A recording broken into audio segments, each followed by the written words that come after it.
सामाजिक कार्यकर्त्या अंजली दमानिया यांच्याकडून सावली बारची पाहणी करण्यात आलेली आहे।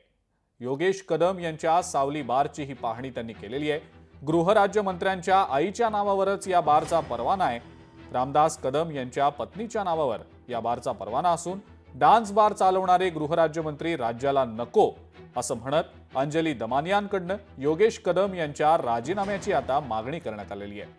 सावली बारमध्ये अटी शर्तींचं उल्लंघन झालं होतं असं सुद्धा अंजली दमानियांचं म्हणणं आहे। या सावली बारमधून 22 महिलांना ताब्यात घेण्यात आलेलं होतं। त्यामुळे आता योगेश कदम यांनी आपल्या गृहराज्यमंत्री पदाचा राजीनामा द्यावा अशी मागणी अंजली दमानिया यांनी केलेली आहे। हा जो बार होता तो योगेश कदम यांचाच आणि त्यांच्या वडिलांचा होता, कारण त्याच्या बारच्या परवान्यावर त्यांच्या आईचं नाव होतं। कुठच्याही परिस्थितीत असे गृहमंत्री महाराष्ट्राला नकोत। गृहराज्यमंत्री यांनी तातडीने राजीनामा देण्यासाठी मला लीगली ज्या गोष्टी करायच्या आहेत त्यासाठी मी आता समतानगर पोलीस स्टेशनला जाणार आहे।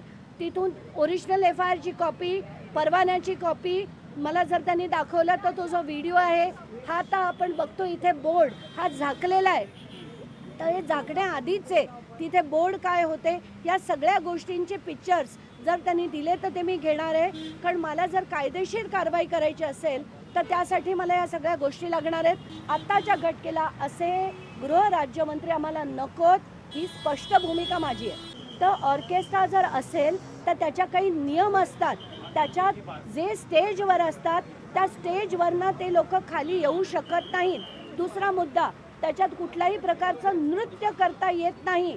तर आणि तिसरा मुद्दा की त्याच्यात 5च्या वर कलाकार असू शकत नाहीत। इथे 22 बायका ह्या तिथे होत्या, नृत्य करत होत्या, त्या लोकांच्या बरोबर होत्या, असं सगळं त्या FIR मध्ये नमूद आहे। त्याचे व्हिडिओ देखील जर पोलिसांकडे असले तर याचा अर्थ स्पष्ट आहे की कुठलाही नियम इथे लागू होत नव्हता। कारण गृहराज्यमंत्र्यांच्याच जर डान्स बार असेल त्याला नियम लागू होत नाहीत। नियम आणि कायदे फक्त आपल्या सामान्य जनतेसाठीच असतात। जर परवाना त्यांच्या आईच्या नावावर होता तर तो परवाना बदलून घेणं गरजेचं होतं, तसं त्यांनी केलेलं नाही। आणि मग तुम्ही मला सांगा, जर कारवाई झाल्यानंतर हा बंद करण्यात आलाय, BMCने देखील याच्यावर कारवाई केली असं मी ऐकतेय, तर आता ह्या सगळ्या गोष्टींचे डिटेल्स मी काढून घेणार आहे।